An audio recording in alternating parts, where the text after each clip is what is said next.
बनाना है, मुझे उस मुकाम तक कैसे हासिल करना है, ताकि मेरे मम्मी पापा जो ड्रीम देख चुके हैं कि कैसे बेटियों को आगे तक ले जाना है। उनका ड्रीम था कि मेरी बेटी सबसे पहले शिक्षित हो। किसी पेरेंट्स का ड्रीम होता है कि लड़कियां मतलब अच्छे घर में शादी हो जाए, वेल सेटल्ड हो जाए। नहीं, मेरे पेरेंट्स का ड्रीम था कि मेरी बेटियां सबसे पहले शिक्षित हो जाए, और शिक्षित हो करके एम्प्लॉयमेंट। उनका फोकस था कि ये एम्प्लॉयड हो, पहले सेल्फ डिपेंडेंट हो जाए, फिर किसी पे डिपेंडेंट हो।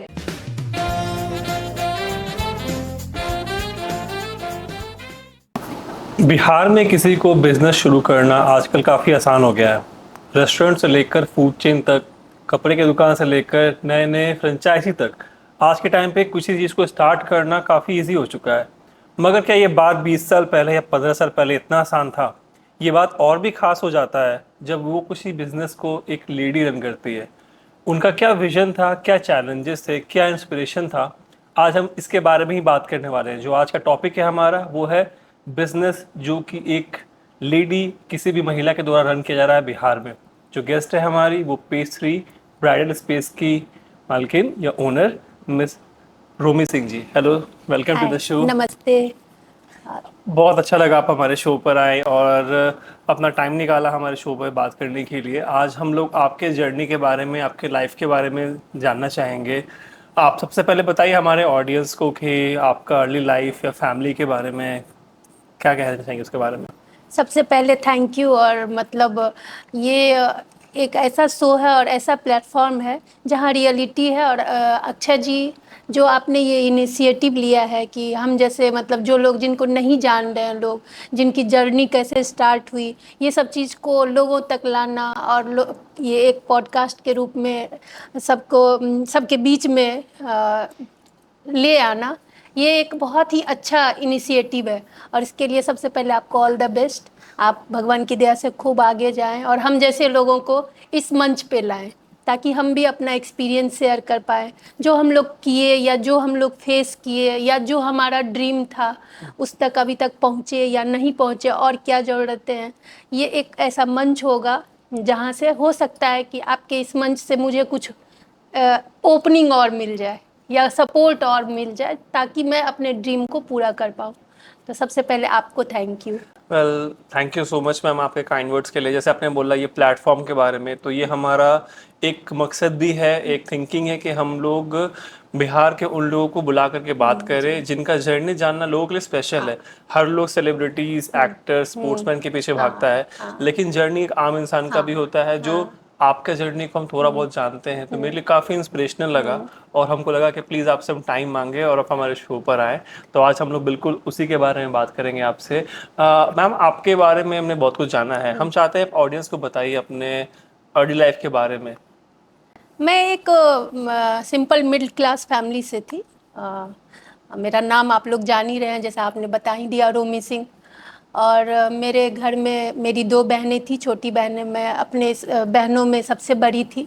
मेरे पापा सचिवालय में थे, जॉब में थे, बाद में उन्होंने बिजनेस भी किया। मेरी माँ गवर्नमेंट लॉयर हैं, उन्होंने उस समय में LLB किया। तो एक शिक्षित फैमिली थी हमारी। शिक्षा को ऑब्वियस था कि पेरेंट्स का ही ये था कि सबसे पहले शिक्षित करना है बेटियों को। हम 3 बहनें ही हैं, और जिसमें कि मेरी रिस्पॉन्सिबिलिटी सबसे बड़े होने के कारण बहुत ही ज़्यादा थी। एक होता है ना कि सब तरफ का प्रेशर, चूँकि सनलेस फैमिली थी तो सन वाली रोल भी मुझे ही अदा करनी थी।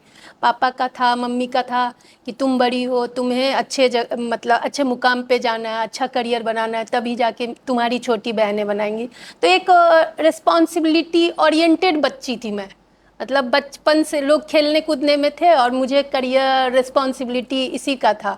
तो जब मैं छोटी थी उस टाइम से ही मतलब हर एक स्टेप पे मुझे यही सोच आया कि मुझे अपना करियर कैसे बनाना है, मुझे उस मुकाम तक कैसे हासिल करना है, ताकि मेरे मम्मी पापा जो ड्रीम देख चुके हैं कि कैसे बेटियों को आगे तक ले जाना है। उनका ड्रीम था कि मेरी बेटी सबसे पहले शिक्षित हो।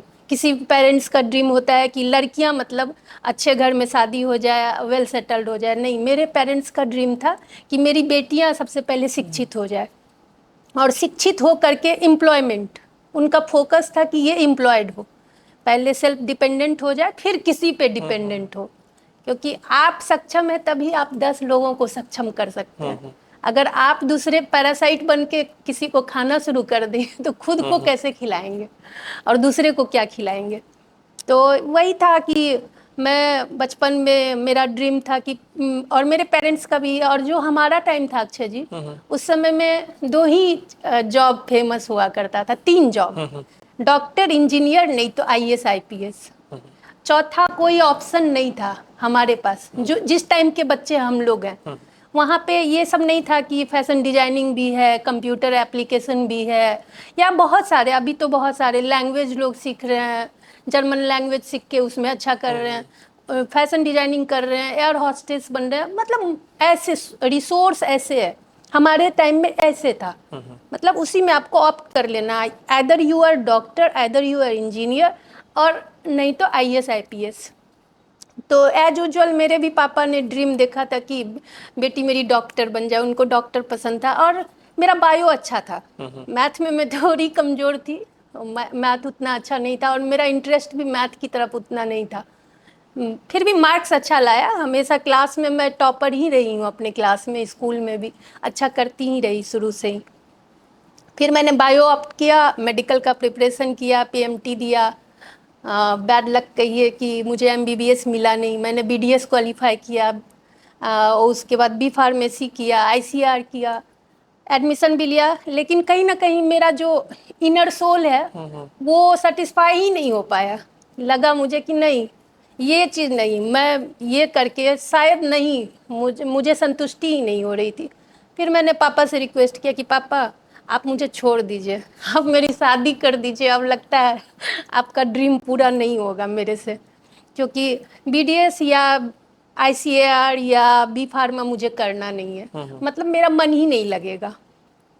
तो फिर मम्मी थोड़ा सा घबरा गई कि अब मेरी बेटी जो जिसके लिए ड्रीम देखा था वो लगता है सरेंडर कर रही है, अब मेरा कोई ड्रीम पूरा नहीं होना है।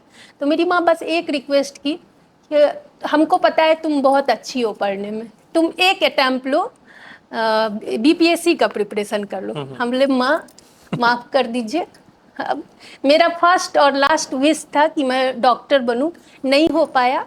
बीपीएससी और यूपीएससी मेरे वश की चीज़ नहीं है, पढ़ने से मुझे इरिटेशन होने लगा था, क्योंकि मैं, मतलब वो होता है ना कि 12-13 घंटा कोई पढ़ रहा है बंदा या बंदी, और उसको लास्ट में कुछ ना मिले तो एक होता है, मतलब डिमोटिवेशन की ओर मेरा माइंड चला गया, डिमोटिवेट हो गई थी मैं।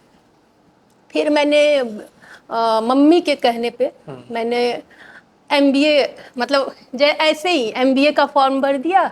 ये एमबीए में आपको उस समय में मैट होता था, अच्छा। कैट और मैट होता था, तो मैंने मैट, कैट के लायक अपने आप को समझा नहीं तो मैंने मैट का फॉर्म भरा, जो कि मेरा दूर दूर से कोई रिश्ता नहीं था वो सब सब्जेक्ट से, चूँकि मैं बायो पढ़ी थी, बायो फिजिक्स केमिस्ट्री यही सब मेरा सब्जेक्ट था। फिर मैंने मैट का एग्जामिनेशन दिया, और भगवान क्या चाह रहे थे, अच्छा रैंकिंग वगैरह आ गया, मुझे अच्छे अच्छे कॉलेज से कॉल आए।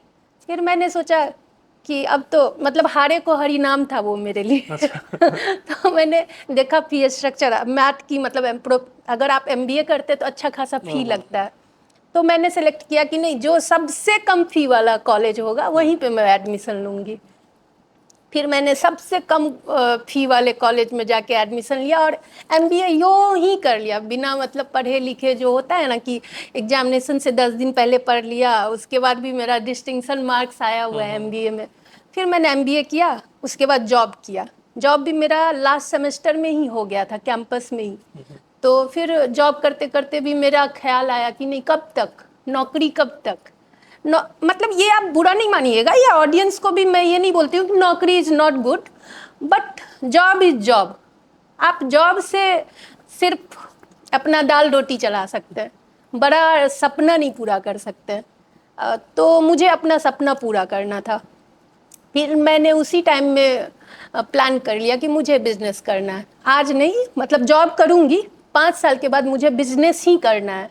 वो मेरा चॉइस था, जो फर्स्ट चॉइस था डॉक्टर, लास्ट चॉइस जो था मेरा बिजनेस था। तो वो मैंने और इसमें कहीं ना कहीं मेरे हस्बैंड का बहुत बड़ा सपोर्ट है, उन्होंने मेरे इस ड्रीम को पूरा करने में मतलब जो होता है कि पूरा कॉपरेशन 100% आंख बंद करके कि हाँ ठीक है, आप बिजनेस करना चाहते आप बिजनेस करिए, उनका पूरा बैक सपोर्ट मिला मुझे और मैंने बिजनेस प्लान किया।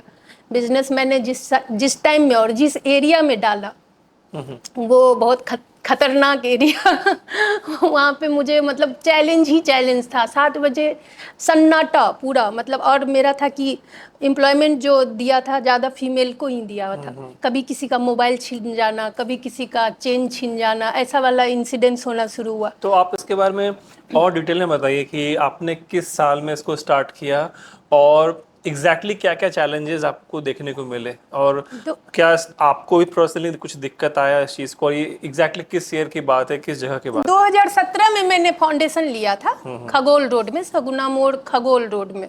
आई थिंक उस टाइम पे तो बहुत ही इतना डेवलप नहीं था। नहीं था डेवलप, अब बहुत सन्नाटा। मैंने बोला ना आपको कि 6 बजे के बाद जैसे ही मतलब सनसेट होता था और अंधेरा छा जाता था। अंधेरा छाया और उसके बाद मतलब यू कांट इमेजिन कि फीमेल अकेले चले जाए या चले आए, लगता था कभी कोई छीन लेगा, कभी कुछ करेगा, कोई छेड़ देगा, इस टाइप का। मतलब थोड़ा सा था, वो सूना था, रोड बहुत सूना था।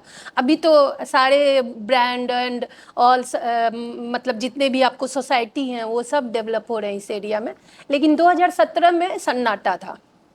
और उस टाइम में मैंने डाला था, परेशानी तो आई थी मुझे, और बिजली भी तो कभी रहती थी नहीं रहती थी, अंधेरा हो जाता था, इधर स्ट्रीट लाइट नहीं था, थोड़ा अंधेरा अंधेरा, मतलब थोड़ा सा था वैसा। तो इस एरिया को मैंने डेवलप होते भी देखा है कि कैसे डेवलप हुआ है। वेल आपका जर्नी की हमने सुना स्टार्ट कैसे हुआ, लेकिन बिजनेस तो कई तरह के होते हैं, तो आपके माइंड में था कि बिजनेस करना है, लेकिन आपने स्टार्ट किया किस फील्ड में और वो डिसीजन कैसे था, वो जानना चाहेंगे। एक्चुअली मेरा जो लास्ट जॉब था वो एक अहमदाबाद गुजरात की थी, एनजीओ थी। और वहाँ पे हम लोगों का था कि जितने भी ये कमज़ोर वर्ग के लोग आते हैं उनके बच्चियों को, फीमेल्स एजुकेशन पे था। तो वो जितने भी 18 साल से लेकर के 40 साल के लड़कियों या औरतों को वहाँ पे स्किल ट्रेनिंग दिया जाता था, जिसमें ब्यूटिशियन का, फैशन डिजाइनिंग का ये सब कोर्स होता था। क्योंकि मेरा एमबीए था, फाइनेंस था मेरा, मतलब मैं उसका कहीं दूर दूर से कोई लिंकअप नहीं था ब्यूटी एंड ये फैशन डिजाइनिंग। लेकिन वहीं पे मैंने देखा, चीज़ों को देखा। वहाँ पे मेरी जॉब लगभग 3 साल रही। तो जो बोलते हैं ना कि सीखना, मैंने वहीं से सीखा। और मुझे था, मेरे माइंड में था कि मुझे आगे बिजनेस ही करना है। तो मैंने बहुत बारीकी से वो चीज़ को लर्न किया। जो एक होता है ना कि मेरा इंस्टीट्यूट वही था, वहीं से मैंने लर्न किया, वहीं से मैंने जाना, मैंने चीज़ों को पढ़ा। फिर खुद सेल्फ स्टडी भी मेरा चालू हो गया था। मैं ऑनलाइन बहुत सारे साइट पे जाके चीज़ों को पढ़ा और वहीं से मेरा पूरा एक्सपीरियंस आया। और वहीं से कहीं ना कहीं वही एक था मोटिवेशन मेरा, और वहीं से मैंने अपना डेवलप किया। तो ये पेज 3 कैसे जन्म लिया, कैसे स्टार्ट हुआ पेज 3 का जर्नी? पेज 3 मैंने बोला ना आपको कि ब्यूटी का जो था इंस्पिरेशन वही था मेरा एक। तो मेरे माइंड में आया कि बीइंग ए फीमेल, मेरे पास मैंने बिजनेस बहुत सारा प्लान, मतलब मेरे माइंड में 1 1.5 साल तक 100 चीज़ें आई, 100 चीज़ों पे मैंने वर्क किया। लाइक रेस्टोरेंट पे, उसके बाद आपको कुछ रियल एस्टेट पे, कि रियल एस्टेट में भी जा सकते हैं। फिर मैंने प्रॉस एंड कॉन्स पे मैं गई कि क्या इसमें परेशानी आ सकती है रियल एस्टेट में, क्या मैं सरवाइव कर पाऊंगी, क्या मैं मतलब इस चीज़ को आगे तक ले जा पाऊंगी। तो मैंने 1.5 साल तक स्टडी ही करते रहा कि क्या which is better for me, मतलब लाइक किस में मैं सर्वाइवल हूँ। तो मुझे पेज 3 अच्छा लगा कि ब्यूटी का चीज़ है और उसमें मेरा इंटरेस्ट है। मुझे बचपन से तैयार होना भी पसंद है। एक कहीं ना कहीं मेरे करियर के साथ अगर मैं पढ़ाई करती थी तो मेरे पास अच्छे फुटवेयर, अच्छे ड्रेस, अच्छे गोगल्स उस समय भी रहते थे, घड़ी अच्छे उस समय भी रहते थे। तो मेरा कहीं ना कहीं वो इंक्लाइनेशन था ब्यूटी। तो मैंने ब्यूटी को ही कि जिसमें मेरा खुद का दिल लग रहा है वही काम करो, जिससे कि आप उसमें अच्छा कर पाएंगे, अच्छा दे पाएंगे। अदरवाइज जो चीज़ आपके इंटरेस्ट का नहीं होगा उसमें आप दिल नहीं लगाएंगे, आपके स्टाफ के भरोसे रहेगा, तो आप शायद सही चीज़ सर्व नहीं कर पाएंगे। तो मेरा वो इंटरेस्ट एरिया था, तो मैंने पेज 3 का फाउंडेशन लिया। वेल पेस्ट्री एक बहुत ही पॉपुलर चेन है जो कि हमारे सगुना मोड़ पे है, जहाँ मेरा पर्सनल फेवरेट भी है, जहाँ तो मैम को पता है कि जब भी मेरे दाढ़ी या फिर बाल होते हैं वहीं जाते हैं, क्योंकि नॉट बिकॉज कि वो आपका सर्विस अच्छा है, बट ओवरऑल जो एक्सपीरियंस होता है किसी भी सैलून में कि आप जाते हो, साफ़ सुथरा, अच्छे एम्प्लॉयज़, अच्छे स्टाफ्स, हाइजीन का मेंटेन होना, प्लस जो फी स्ट्रक्चर भी है बहुत ही मॉडरेट है किसी भी लोग के लिए, एवरेज लोग के लिए। और ना सिर्फ जब से हम फर्स्ट टाइम भी गए थे मैम, तो मैं एक्सपीरियंस इतना अच्छा लगा था कि यार ये चीज़ को हम देख ही नहीं पाए, ये यहाँ पे भी ऐसा कुछ है। और आपको भी पता है कि तब से तो हम तो पटना में कहीं और नहीं गए, बाकी का तो नहीं पता, लेकिन हम जब से वहाँ आना स्टार्ट किए हैं, नॉट ओनली मी, मेरा भाई भी, मेरे फैमिली भी, भाभी भी, जितने लोग भी हाँ। बाहर से आए हैं, भतीजी का जो भी था, सब लोग हम लोग वहीं जाते हैं, क्योंकि इतने सारे सर्विस और बहुत इन्वायरमेंट अच्छा है वहाँ का। जो स्टाफ्स, और आज सभी स्टाफ्स मेरे अब दोस्त हैं, वो उनको आप मैसेज करोगे ऐसा चाहिए वो चाहिए तो अपॉइंटमेंट लेके काम भी करते हैं। ये नहीं कहते कि बाकी जगह बेकार है, लेकिन यहाँ पे कुछ एक्स्ट्रा फैक्टर है जो कि मजबूर करता है कि आप जाओ। वो मोर ऐसा हो जाता है मैम कि मेरा एक फन मीटिंग हो गया, बाल तो कट ही रहा है लेकिन लोगों से बात करते हुए काम हो जाता है और बहुत मज़ा भी आता है। हाँ। लेकिन मैम जब हमने रिसर्च किया आपके बारे में, तो हमने सुना है कि आपको बहुत सारे चैलेंजेस भी फेस करने पड़े, बहुत सारे एलिगेशंस भी लगे हैं, इसके बारे में आप क्या बोलना चाहेंगे? एक्चुअली अभी भी जो मेंटालिटी है लोगों का, मैं सबका नहीं बोलूँगी, लेकिन कुछ लोगों, अब 100 में 10% वैसे लोग भी हैं जो थोड़ा मेंटालिटी डिस्ट्रैक्ट वाला रखते हैं। अब मेरे मतलब मैंने सैलून खोला तो ज़रूरी नहीं है कि वो सैलून को पॉजिटिवली ही बोले। कभी हाँ इसमें ये भी होता है, हाँ उसमें वो भी होता है, तो ये सब चीज़ें जो है वो भी र्यूमर्स आए गए। लेकिन अगर आप सही हैं और आप मतलब एक गुड इंटेंशन के साथ हैं तो वो सब चीज़ें मायने नहीं रखती है। शुरुआत में मुझे भी फेस करना पड़ा, और हर जगह मैंने अपना ही नंबर डाला है। आपने देखा होगा कि अपना नंबर डालने का एक ही मेरा मकसद था कि मैं कस्टमर से जुड़ी रहूं। अगर कल को अक्षय जी को कुछ प्रॉब्लम होता है तो वो डायरेक्ट मेरे तक आ जाए, इसलिए मैंने हर जगह नंबर अपना ही डाला है ताकि मेरा कनेक्शन डायरेक्ट कस्टमर से हो। हम लोग कस्टमर सर्व कर रहे हैं, कस्टमर को सर्विस दे रहे हैं। अगर आप में आप वहाँ के प्रॉस एंड कॉन्स या वहाँ की जो अच्छाई या बुराई नहीं जान पा रहे हैं एज ए ओनर, तो आप सर्विस अच्छा कर ही नहीं सकते, क्योंकि स्टाफ हो सकता है कभी आपको जो निगेटिव चीज़ें हैं उससे दूर कर दे, आप तक आपके कान तक आए ही नहीं, तो फिर बेटर सर्विस आप दे ही नहीं सकते।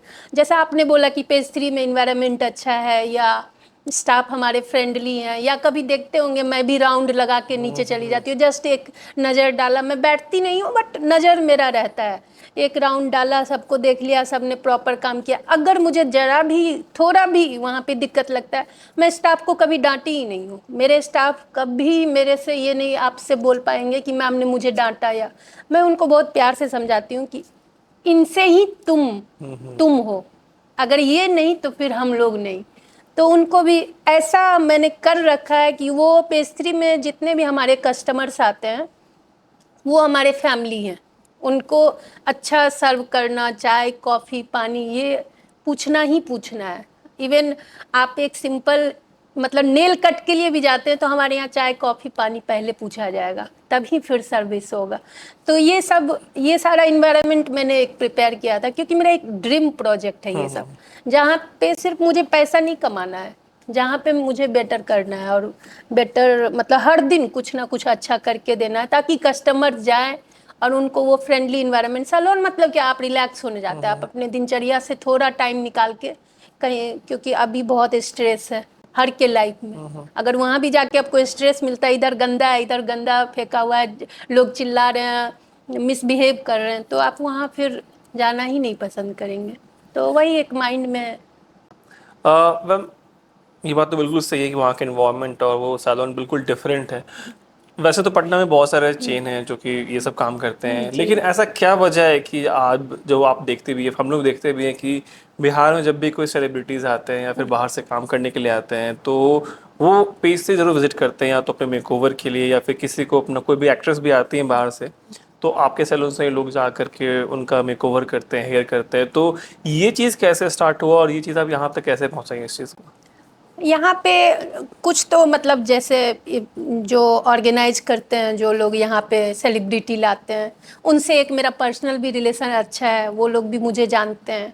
दूसरा वो जानते हैं इसलिए नहीं मुझे काम देते हैं, उनको पता है कि इनके यहाँ बेस्ट होगा, और वो मतलब कॉन्फिडेंट रहते हैं कि अगर मेरी अगर सेलिब्रिटी हैं तो उनका समझ लीजिए कि क्या पोर्टफोलियो है और उनका क्या मतलब स्टेट ऑफ माइंड है, तो उसको अगर मीट कर रहा है तो पेस्ट्री ही मीट कर रहा है, ये सोच के हमारे पास वो रेफर करते हैं।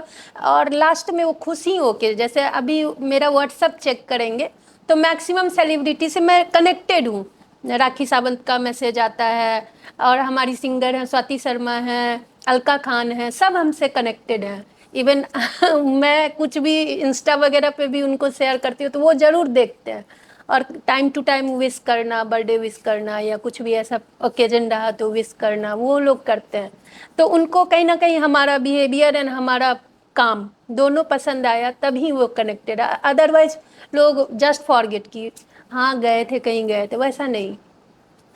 आपके अदर बिजनेस के बारे में हम जानना चाहेंगे। आपका खुद का एक, और जैसे आपने बोला कि मैं बचपन से ही ब्यूटी के खिलाफ हाँ या फैशन की तरफ इंक्लाइन थी, तो आपका एक और चेंज चलता है ब्राइट स्पेस, जी जी। तो उसके बारे में कुछ बताइए। ब्राइट स्पेस मेरा बुटीक है, बुटीक कम सेल्स का भी है, जिसमें हम लोग फैब्रिक कस्टमाइज करते हैं और सेल भी करते हैं। और अच्छा जी, ये जो हमने जो भी अपना इंफ्रास्ट्रक्चर तैयार किया है, उसके पीछे एक और मेरा मोटिव था।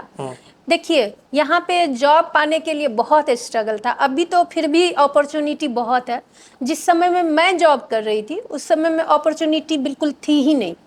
मतलब आपको अगर किसी कंपनी में भी काम करना है तो आप सेलेक्टेड होते हैं कि नहीं वो भगवान ही जान रहा है, मतलब आपको पूरी तरह से पापड़ बेलना है। यहाँ पे जॉब ऑप्शन बहुत कम हुआ करता था, तो मैंने वो सब भी चीज़ देखा था कि यहाँ पे पॉलिटिक्स हो रही है। मेरी एक फर्स्ट जॉब जो थी उस समय में मैं बहुत ही कम एज की थी, जस्ट एमबीए किया था, और मुझे पता भी नहीं था कि पॉलिटिक्स इन सब चीज़ों में भी होती है। अब जॉब कर रहे हैं, वहाँ के माहौल में भी पॉलिटिक्स है। वहाँ पे अगर आप अच्छे मतलब बैक सपोर्ट वाले हैं, नेता अभिनेता चाचा भतीजा, वो सब वाला चीज़ था कि अगर आप स्ट्रॉन्ग बैकग्राउंड से हैं तो आप सर्वाइवल हैं, अदरवाइज आपको इतना तंग किया जाएगा, इतना परेशान किया जाएगा कि आप जॉब छोड़ने पे मजबूर हो जाएंगे। इस टाइप का था, मैंने फेस किया, इसलिए मैंने आपको अपना एक्सपीरियंस शेयर किया। तो मेरा था कि मैं उस समय में भी डिसाइड की थी कि मैं ऐसा एक माहौल बनाऊंगी जहां नॉर्मल लोगों को जॉब मिल सके, कोई क्राइटेरिया नहीं होगा, बस जिसके में क्वालिटी होगा, जिसके में कैपेसिटी होगा, वो लोग मेरे यहाँ आकर के जॉब करेंगे और उनको एम्प्लॉयमेंट मैं दूंगी। और आपको पता है कि सैलरी मैं पूछती हूँ कि क्या एक्सपेक्टेशन है। अगर मेरे पास कोई इंटरव्यू के लिए आता है तो मैं पूछती हूँ क्या एक्सपेक्टेशन है बताओ, तो आप सामने वाला बोलता है मैम 10,000, ठीक दे दिया 10,000, तुम करो काम, लेकिन काम चाहिए मुझे, काम अच्छा चाहिए। आपने देखा ही है मेरा जो भी प्रोफेशनल है सब लोग अच्छा काम करता है, कहीं सैलरी का कोई बार्गेन नहीं, तुम काम करो, अच्छा सैलरी लो, लेकिन अच्छा सर्विस दे करके जाओ। दूसरा चीज़ था कि मुझे एम्प्लॉयमेंट, मैक्सिमम एम्प्लॉयमेंट देना था, मुझे प्रॉफिट नहीं चाहिए, कम प्रॉफिट, ईश्वर के कृपा से मुझे खाने पीने भर आ जाता है, तो मुझे बहुत बैंक बैलेंस नहीं करना, एम्प्लॉयमेंट देना है। तो अभी हमारे अंदर 15 16 17 जो भी लोग हैं वो उनका घर चल रहा है, और उनके लिए ही अगर मेरा सच पूछिए तो टारगेट रहता है कि पहले इन लोगों का सैलरी आ जाए, अच्छे से सैलरी मिल जाए, फिर सबको बांट के फिर मेरे पॉकेट में जाए। तो वो मतलब ये नहीं कि मैं कैमरे के सामने हूँ आपसे कुछ मतलब ये पर्सनली आप मेरे स्टाफ से भी बोलेंगे तो वो यही बोलेगा कि मैम को सबसे ज़्यादा टेंशन हमारा होता है, ये अच्छे से खाए, अच्छे से रहे, इनको एकोमोडेशन दिया है, फूड दिया है। कुछ लोगों ने आके मुझे बोला भी, मैं नाम नहीं लूँगी, लेकिन कुछ लोग इस इंडस्ट्री वाले आए, उन्होंने मेरे से कंप्लेन भी किया कि आप इस तरह का चीज़ डेवलप कर रही हैं, इससे मार्केट ख़राब हो रहा है, एकोमोडेशन तक तो ठीक था, फूड क्यों दे रहे हैं। तो अरे फूड में मेरा कितना जाएगा ही, चलो कोई खा लेगा, खिला रहे हैं, ऐसे लोग भंडारा करते हैं, रोड पे खिलाते हैं, समाज सेवा करते ही हैं, हम अपने स्टाफ को ही खिला रहे हैं। तो मेरा एक वो मोटिव था, और दूसरा था कि मेरा बिजनेस लगाने में सबसे पहला यही था कि जो भी मेरा पढ़ा लिखा और बेचारा लोग है जिसको कि कोई सपोर्ट नहीं है, वो लोग मेरे यहाँ एम्प्लॉयड हो जाए। मैंने एक दो लोग, जैसे कि एक लड़का था, आपको 10 साल का था, वो कंटिन्यूअस पेज 3 के आगे में आके कचरा चुनता था। उसको देखते देखते मेरा ऑफिस जस्ट सामने में, वहां से मेरा वो शीशा से दिखता था कि वो लड़का 12 बजते के साथ आ जाता था, कचरा चुन के ले जाता था। एक दिन मैंने अपने मैनेजर को बोला कि बुलाओ उस लड़के को। वो लड़का आया और उसको मैंने पूछा कि कितना कमाते हो बेटा? तो मैम कभी 100 रुपया हो जाता है, कभी 50 रुपया हो जाता है। तो मतलब इसी में तुमको मन लगता है तो मजबूरी है। फिर मैंने उसको अपने वही जो जहाँ मैंने स्टाफ को रखा है वहाँ उसको एकोमोडेशन दिया, फूड दिया, उसको ट्रेनिंग दिया पेज 3 में। आज के डेट में वो लड़का 25,000 पर मंथ कमा रहा है एज ए हेयर ड्रेसर। तो ये सब चीज़ था मेरा ड्रीम, और भी बहुत बड़ा है, जैसे जैसे ईश्वर चाहे पूरा होगा। शायद यही वजह भी है कि मैम के सैलून में अब जगह आप जाओगे तो इनके पास जो स्टाफ्स हैं वो सिर्फ बिहार के नहीं हैं, पंजाब के भी हैं, दिल्ली के भी हैं, सिक्किम के भी हैं, पता नहीं कहाँ कहाँ से हैं। और जब हम उनसे बात भी पूछते हैं कि आप अपने घर छोड़कर यहाँ रहते हैं तो अब वो क्या लगता है, तो सभी आपका तारीफ ही करते हैं कि यहाँ पहली बात तो कुछ भी दिक्कत नहीं होता काम को लेकर, प्लस जो आपने बात बोला अकोमोडेशंस का और फूड का, लोग को चलो स्टाफ कमा तो लेगा लेकिन एक घर जाके बनाने का झंझट और खाना का जो दिक्कत होता है वो रहता ही रहता है। तो वो चीज़ उन लोग के माइंड में है ही नहीं कि ऑलरेडी मिल रहा है, और शायद इसीलिए इन्वायरमेंट बहुत अच्छा है, लोग काम भी अच्छे से करते हैं, वो स्ट्रेस नहीं है। हाँ, और स्ट्रेस जैसे हम बताया कि बाहर से भी लोग आके काम कर रहे हैं, तो ये बिहार के लिए भी बहुत अच्छी न्यूज़ है कि ना सिर्फ बिहार अब ऐसे ट्रांजिशन में है कि लोग बाहर से आके काम कर रहे हैं, बट इनके पास कुछ स्टाफ ऐसे भी हैं जो सालों साल से इनके पास हैं, जो कि बिहार में नहीं रहते हैं, वो रहने वाले यूपी के हैं या फिर दिल्ली के हैं। तो आई थिंक कि ये चीज़ बहुत ही वेलकमिंग है। हम आपसे एक चीज़ पूछना चाहेंगे रिगार्डिंग दिस कि कुछ ऐसा इंसिडेंट या फिर मेमोरी जो किसी भी बिजनेस ओनर को लगता है ना कि हाँ हमने स्टार्ट किया ये चीज़, तो एक पर्टिकुलर मोमेंट जो आपको फील हुआ कि यार आज क्लिक कर गया, कि यार कि नहीं आज का दिन बहुत अच्छा था, या शायद इसी दिन के लिए मैंने इसको स्टार्ट किया था। वैसे तो मतलब हर मतलब बहुत सारे इंसिडेंट्स ऐसे हैं जिसमें लगता है कि मैंने कुछ अच्छा किया है।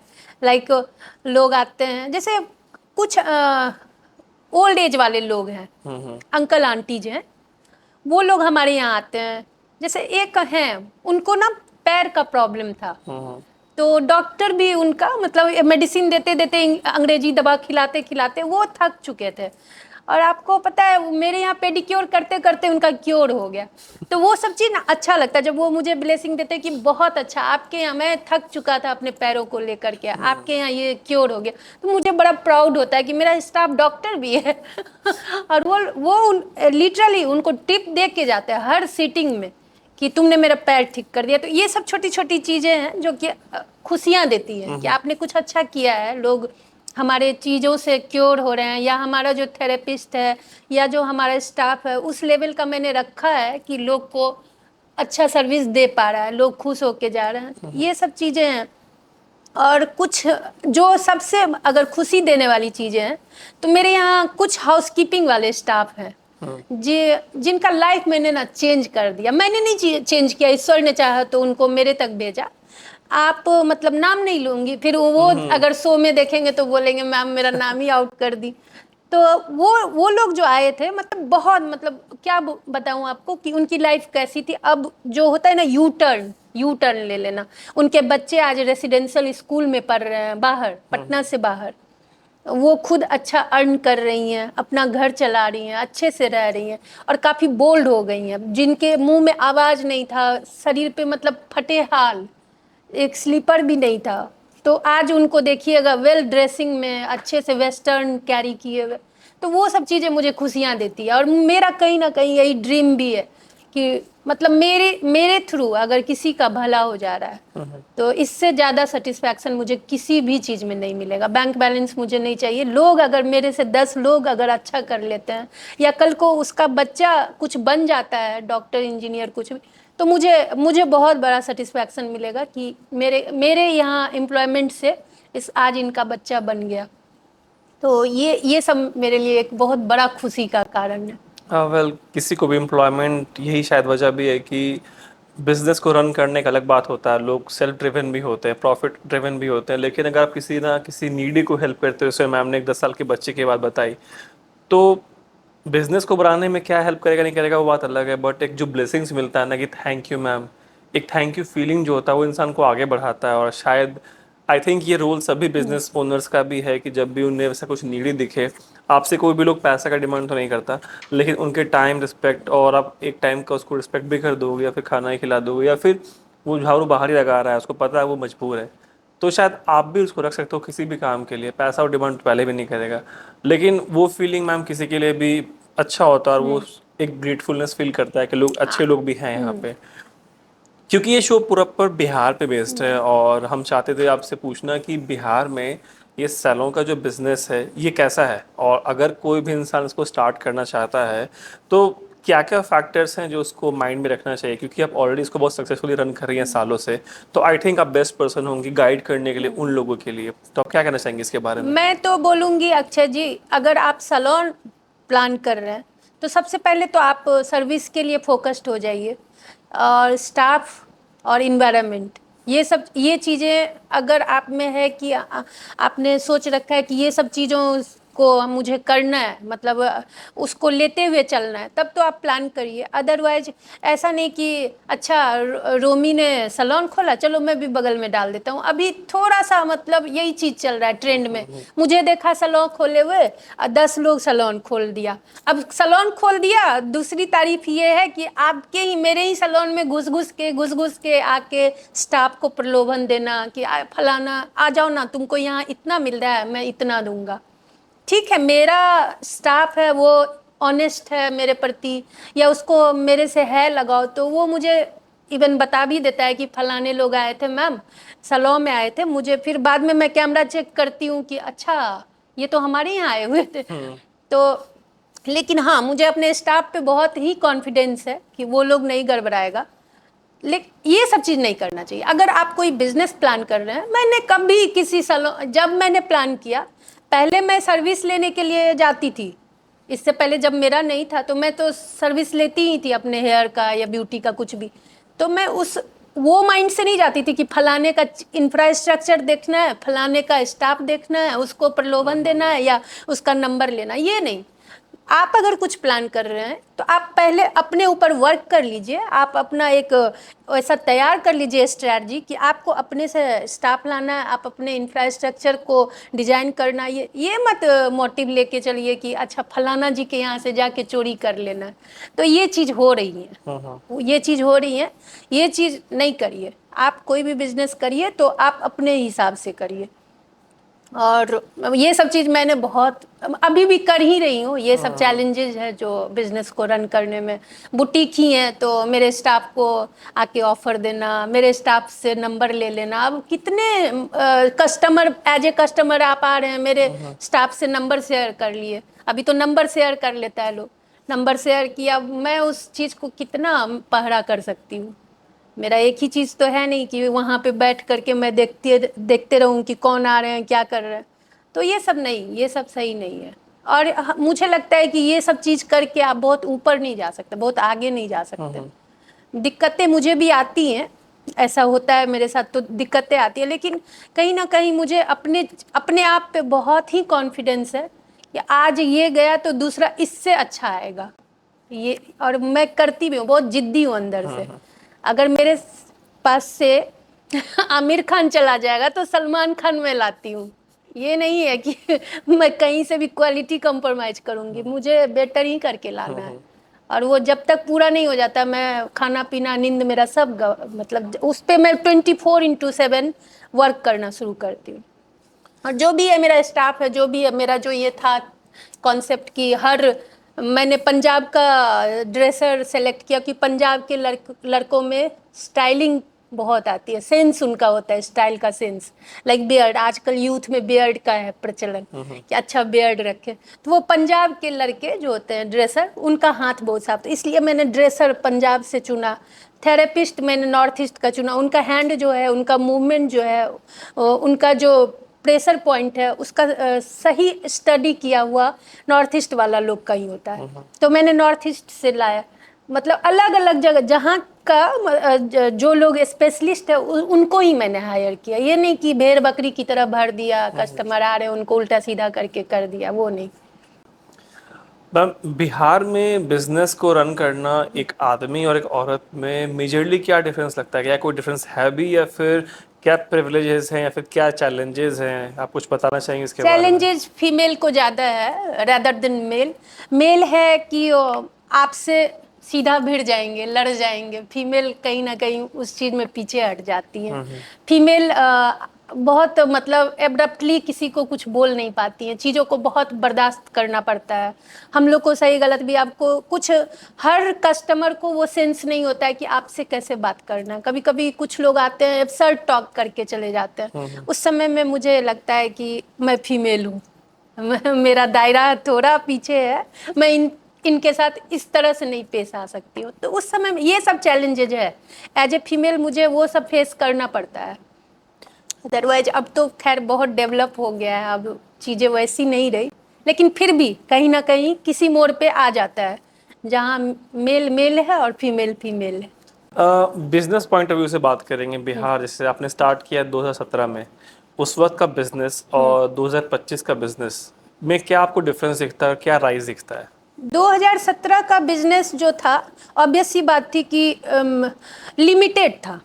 अब सैलून ही है इस एरिया में, मेरा सिंगल था और सिंगल में प्रीमियम सैलून था, तो लोग आते थे बहुत उत्साहित होकर के सर्विस लेते थे। 2025 में है कि अभी छोटा छोटा भी, मतलब 2 चेयर का भी, 1 चेयर का भी लोग धड़ल्ले से डाल दिए, गली मोहल्ला।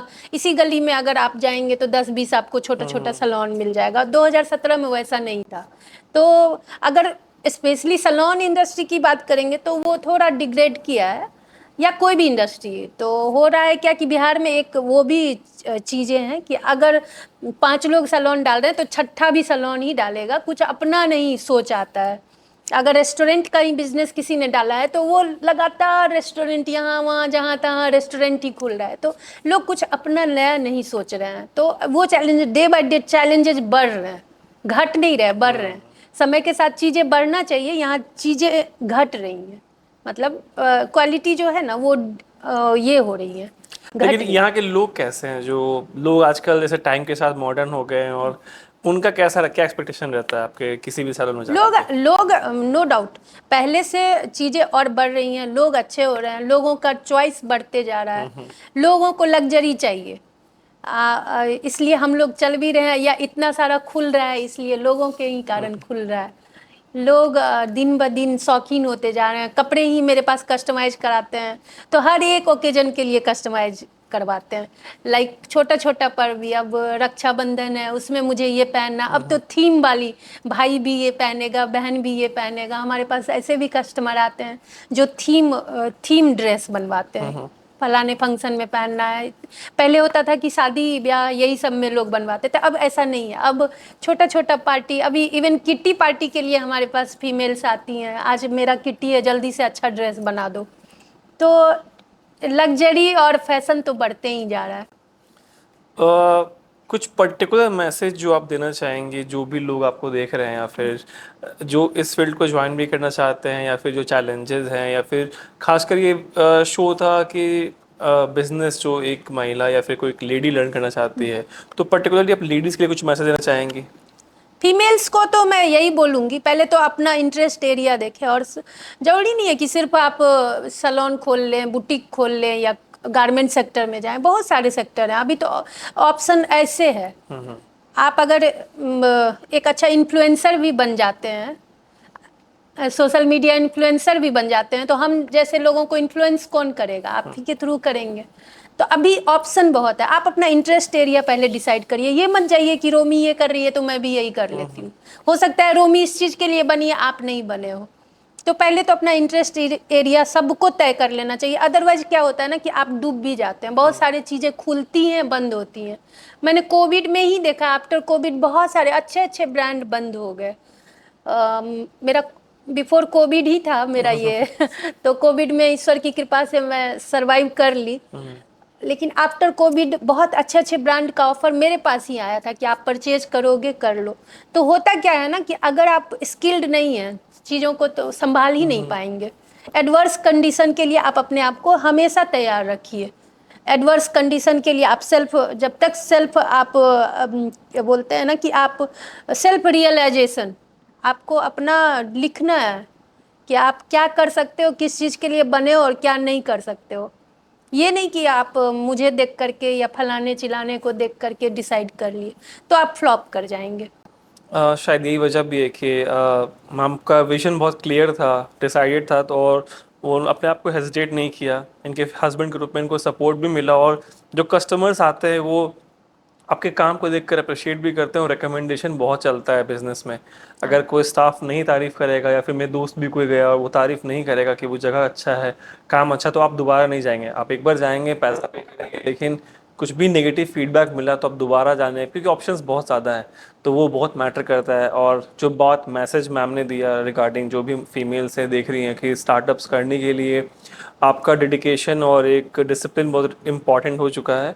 और सक्सेस पाने के लिए नहीं जाए, अपने क्वालिटी को इम्प्रूव करने के लिए अगर आप काम करेंगे तो शायद नेक्स्ट रूमी सिंह आप भी बन सकते हैं। आपने मैम इतना कुछ किया लाइफ में, अभी हमने रिसेंटली आपका न्यूज़ भी सुना, आप कुछ नया स्टार्ट भी करने जा रहे हैं, आप उसके बारे में कुछ बताइए। अभी मैं एक शोरूम डाल रही हूँ जहाँ पे प्योर एथनिक वेयर का है। चूँकि मुझे बचपन से पहनने का शौक था और मुझे प्योर कपड़े ही पसंद आते हैं, लाइक लिनेन, सिल्क या जो भी प्योर है। मुझे इम्प्योरिटी पसंद नहीं है, चाहे वो रिश्तों में हो इम्प्योरिटी या कपड़ों में हो इम्प्योरिटी, मुझे प्योर ही चाहिए। तो अभी वो ब्रांड जो है मेरा नवेली साड़ी करके है, जिसमें आपको प्योर सारे कपड़े कम रेंज के भी, ऐसा नहीं है कि वहाँ पे सिर्फ महंगे कपड़े मिलेंगे, सस्ते कपड़े भी मिलेंगे। अगर वो सूती मतलब सूती, कॉटन मतलब कॉटन ही होगा, वो 500 का भी होगा लेकिन प्योर होगा।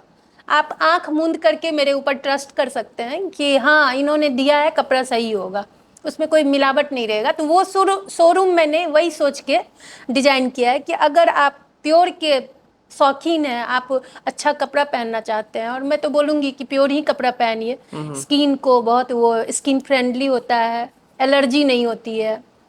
तो वो सारा चीज़ आपको उस शोरूम में मिलेगा। ये कहाँ पे है? ये आपको गोला रोड IS कॉलोनी के पास। तो 17 को उसकी ओपनिंग है। चलिए हम मैम, अपने दर्शकों को भी बोलेंगे कि आए, ज्वाइन करें। भाग्यश्री जी आ रही हैं, उनसे मिलने का मौका मिलेगा, उनके साथ कुछ सेल्फी हो जाएंगी। चलिए मैम, बेस्ट ऑफ लक आपको। आई एम श्योर जैसे आपका, आप खुद भी इतनी अच्छी हैं और आपका स्टाफ का रन करने का तरीका बिल्कुल डिफरेंट हो, वो भी एक सक्सेसफुल बनने को जाएगा। एक लास्ट सवाल रहेगा मेरा आपसे जी। कि मैम आपने इतना कुछ अचीव किया इतने कम एज पे, और आपने जो भी सोचा उसको आप मुकम्मल कर पाई, और भी आगे काम कर रही हैं, आपको पर्सनली कैसा फील होता है खुद के बारे में, कि how proud you feel about yourself? मुझे लगता है कि मैं अभी मुझे अभी बहुत करना है।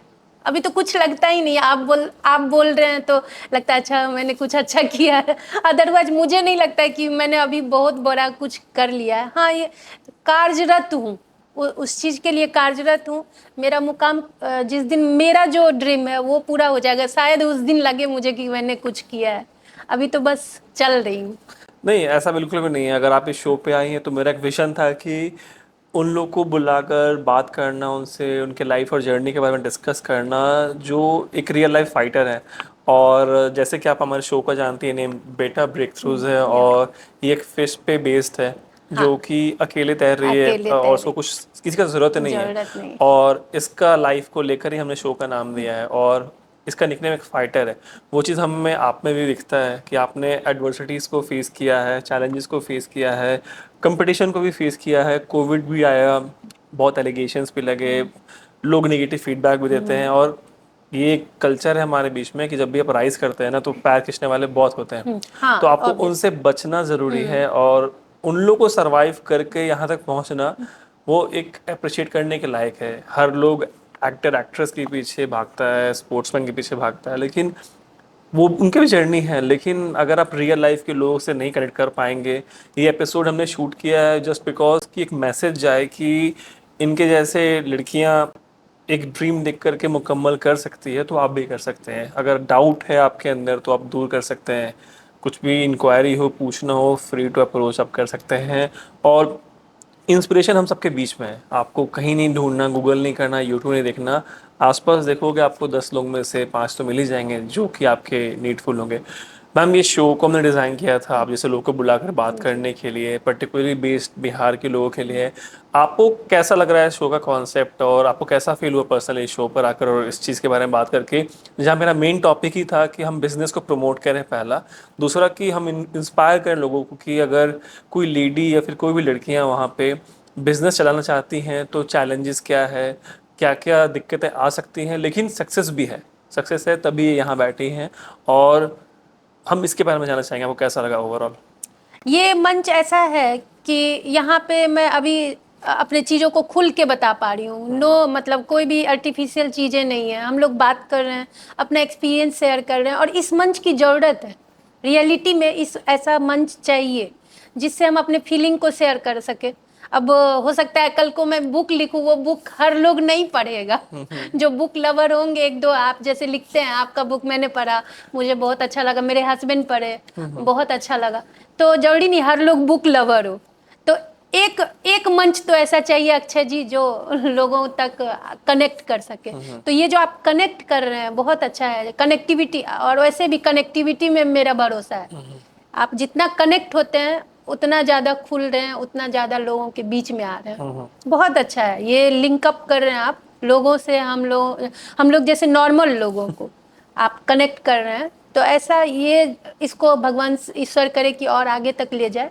और हमको लगता है कि जितने भी बिहार में जितने भी लोग हैं, हम जैसे लोग या हमसे बहुत सक्सेसफुल लोग, वो इस मंच पे आकर के आपके थ्रू हम जैसे लोगों के बीच में आ पाएंगे। बहुत लोग हिडन है, अभी पता ही नहीं है कि और कितनी रोमी सिंह है मार्केट में जिनको कि हम लोग नहीं जान रहे। तो ये प्लेटफॉर्म है जिससे हम लोग कनेक्टेड होंगे।